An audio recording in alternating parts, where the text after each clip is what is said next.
Eu sou Vilto Reis, professor de escrita criativa. Se você quiser conhecer meus cursos, o link está aparecendo aí na tela, né? São cursos aí para você evoluir muito como escritor.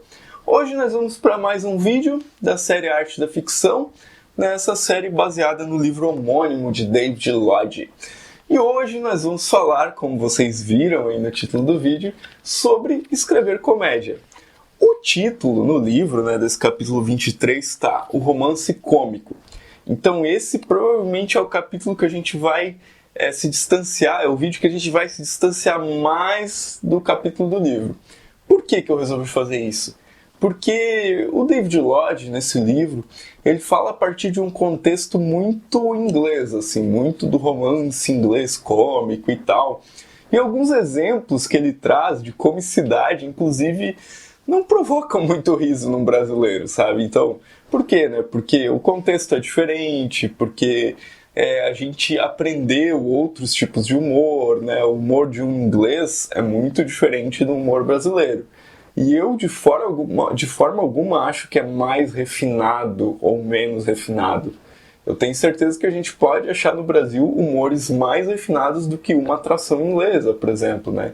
Não vamos ser aquelas pessoas da síndrome de vira-lata, né? Que acham que tudo no Brasil é pior. Que vivem dizendo, só no Brasil para tal coisa assim, assim. De fato, tem algumas coisas que são bem complicadas no Brasil, mas também tem muitas coisas boas.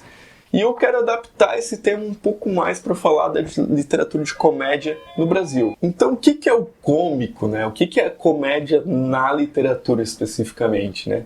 A gente não está falando aqui de programas de televisão, não estamos falando de, sei lá, aquelas piadas de WhatsApp, e nada contra, pode ser uma forma literária, né?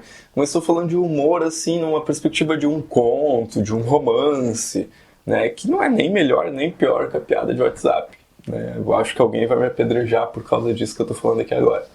Mas, quando a gente leva para essa perspectiva da literatura, a gente tem duas possibilidades de humor, basicamente. Uma é uma situação que logo leva a um personagem, né? Então essa, inclusive, é a mais utilizada aí nas piadas, mas pode ser utilizada também na literatura. E uma outra é o estilo do escritor, né? Muitas das vezes o estilo do escritor é que é extremamente engraçado, né? Tem um escritor que eu gosto bastante, que é o Reinaldo Moraes, e o livro dele, né, o principal livro dele, se chama Pornopopeia, né? E é um livro incrível, assim, eu vou deixar o link aqui caso vocês queiram dar uma olhada depois. E o Pornopopeia, assim, o que torna o livro engraçado é o estilo em si que o escritor conta aquela história, né? O personagem mega desbocado e tal, né? Então, é isso que torna, assim, não tem uma piada na história, mas às vezes acontecem umas coisas absurdas contadas naquele estilo que tornam a coisa engraçada. Você já viu pessoas, por exemplo, que a pessoa A conta uma piada, a pessoa B conta a mesma piada, mas a pessoa A contando é engraçada, a pessoa B contando não é engraçada. Eu sou a pessoa B, no caso, contando piadas. Por isso que eu não tenho canal de humor no YouTube. Então, essas duas possibilidades são basicamente o que você pode ter em termos de comédia e na literatura. Só para complementar esse tema, eu também vou deixar uma indicação de um vídeo que eu vi recentemente, achei incrível, que é um vídeo do Isaac Ness, né, analisando o humor dos Barbichas.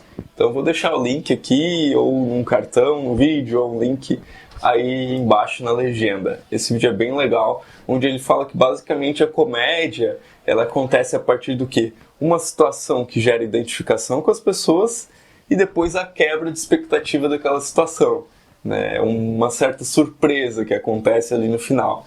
Então isso basicamente aí é a comédia, né? Mas, trazendo para o contexto da literatura brasileira, a gente tem sim uma grande tradição de comédia, né? Por mais que no Brasil a crítica literária sempre tenha feito, sabe, sei lá, tenha achado que a comédia era uma coisa menor, né? Tenha meio que deixado de lado, a gente tem sim uma grande tradição. Então, é impossível não falar de escritores como o Jorge Amado, por exemplo, escrevendo A Morte e a Morte do Quincas Berro d'Água, que é um romance muito legal, muito engraçado, e é um romance que se baseia nesse humor de situação. é um cara que chutou o balde, né? Ele sempre foi aquele funcionário público, padrão e tal. Ele chutou o balde, virou um bêbado daqueles de bar que na cabeça dele tá curtindo a vida. E a família dele não aceita isso. E aí ele vem a falecer. E aí as situações que acontecem naquele velório é que são hilárias, né? Que são engraçadas. Então tem esse humor que é todo um contexto, né? Talvez você não dê uma gargalhada lendo um livro de humor, assim. Mas você vai ler ele o tempo inteiro com aquele riso no rosto, assim. Então isso é muito bacana. A gente tem outras obras, é óbvio que eu não vou citar todas, mas, por exemplo, O Alto da Compadecida, né, do Ariano Suassuna, que a maioria das pessoas conhecem, né, a adaptação aí que a TV Globo fez para televisão, que é muito boa aquela adaptação, com Matheus Natchergali, enfim, muita gente boa. Mas tem a peça também escrita pelo Ariano Suassuna, que é a fonte original, né? Então, por que acontece o humor nessa história, né? Quem não lembra da cena que Jesus aparece, né, na adaptação lá da Globo e ele é negro. E o personagem ali do Matheus Natchergali, que me fugiu o nome agora, não sei por que me fugiu, adoro esse personagem, ele pega e fica meio assim, mas o senhor é negro? E tipo, tudo que tem embutido, né, dentro dessa pequena piada dentro da história é muito grande, né? A quebra de expectativa, né? A gente sempre tem a imagem daquele Jesus branco, europeu, de olhos azuis, que provavelmente não era assim porque ele era judeu. E aí apresentar Jesus negro, tipo, gera, né, uma quebra de expectativa e, de certa forma, há um certo humor, ao mesmo tempo em que há uma crítica social ali, né? Uma crítica social embutida à Igreja Católica, né, à sociedade brasileira e etc., sobre o racismo, enfim. Então, o humor ele tem potencial para fazer muitas coisas, né? Por exemplo, as crônicas do Luiz Fernando Veríssimo, né? São humores baseados naquele cotidiano, naquele dia a dia, né? Eu lembro, tem aquele livro que eu gosto bastante, que é As Mentiras que os Homens Contam, né, do Luiz Fernando Veríssimo. Tem uma crônica que é hilária sobre um cara que vai trocar o pneu do carro e deixa cair a aliança numa boca de lobo, né? E daí ele fica pensando, pô, como é que eu vou chegar em casa e contar pra minha mulher que aconteceu isso? Ela não vai acreditar, né? Então, daí ele fica pensando, pô, eu conto essa história, ou conto mesmo que eu tive num motel, né? Tive relações com a prostituta, olha, falando em português assim, né?